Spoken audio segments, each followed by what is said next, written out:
Bond films are known for transporting audiences around the world, so of course we have to travel as well with our crew and our equipment. When you are working on a film like this one, where you are crossing the globe, jumping from Jamaica to London to Italy to Norway and back again, time is money. We need to be moving out of one country and into another in the shortest space of time possible. Obviously shipping is very, very important. Hours are long, or you're pushing to meet like pretty hard deadlines. You always want your stuff to turn up, something isn't there and it's the key piece. All these people are standing here and they can't do anything. DHL have been our logistics partner for 5 films now, and they've been absolutely crucial helping us achieve the scale of the filming that we have to do. They will lift things overnight and it'll be back with us again in the morning. You know, quite how they do it is magic and mystery to me. Pinewood is definitely one of the major hubs of the world for filmmaking, and it is extremely useful and helpful to have DHL on site. We have a dedicated staff here of 8 guys that look after the film on a day-to-day basis. Departments will come to us and we act on what the requirements are and we figure out a plan to make it work. Tons and tons of equipment that has to get over there in a hurry. The schedule's always really tight. We've got 2 units running. I think it's about 300 people strong. We're loading the James Bond truck out of Pinewood Studios. We have a stage and each department gets given its own separate space on the stage. We line our boxes out, we number them. Label it for shipping and get it as quickly and efficiently as we can on these trucks. It's really important that we've got the best guys doing it. Once you've got it from the Bond stage, you get it on a charter, in this case out to Jamaica, and that's phase 1.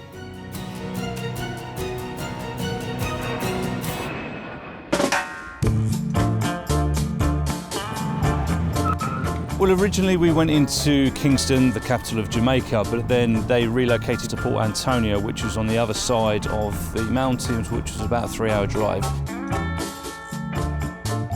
We're currently on the dockside in Port Antonio. It's a very big logistical challenge. We're on the other side of the world from our home base.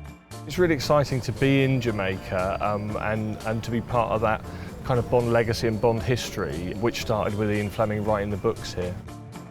It feels really iconic seeing Bond in this environment. We wanted to see Bond relax. This is where he's most comfortable. He's made a nice home for himself here. The spot that we chose to build Bond's house is the most incredible secret cove, so we had to bring everything in. It was a very difficult place to service, but it was so worth it because when the house was built, it looked like it had always been there. I estimate that we sent 80 tons down to Jamaica. The pace is going to ramp up. We're going to go into sort of full-on action mode.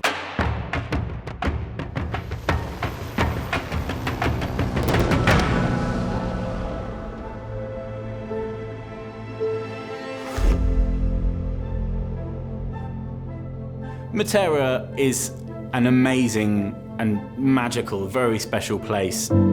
It is not built for the modern world in a way that the roads are narrow and short. You can't get everywhere by vehicles. As you can imagine, a city like that is very difficult for the large trucks that need to deliver all the equipment required. Matera is very maze-like. We thought this would be perfect for the car chase that we wanted to do because we wanted this sense that Bond was sort of being pursued to the heart of a labyrinth until he's surrounded on all sides.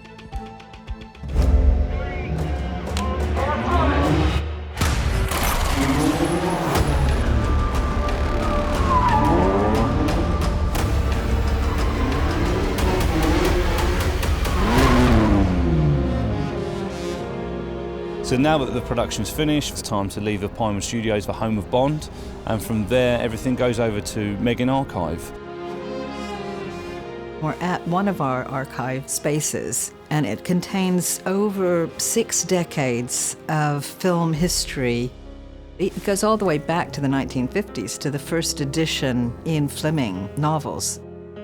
We're very lucky to have an archive that houses tens of thousands of objects that we keep after the filming is concluded.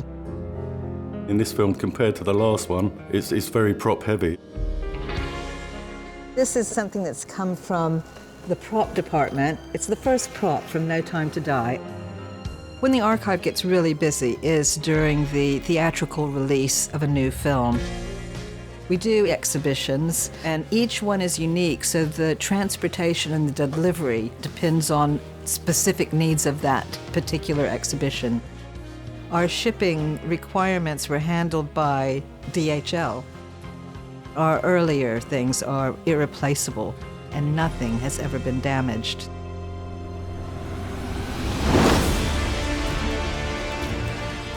We need a logistics partner that can handle everything from the smallest item up to the biggest. Ultimately, the main aim is to ensure that everything's happening as quickly as humanly possible.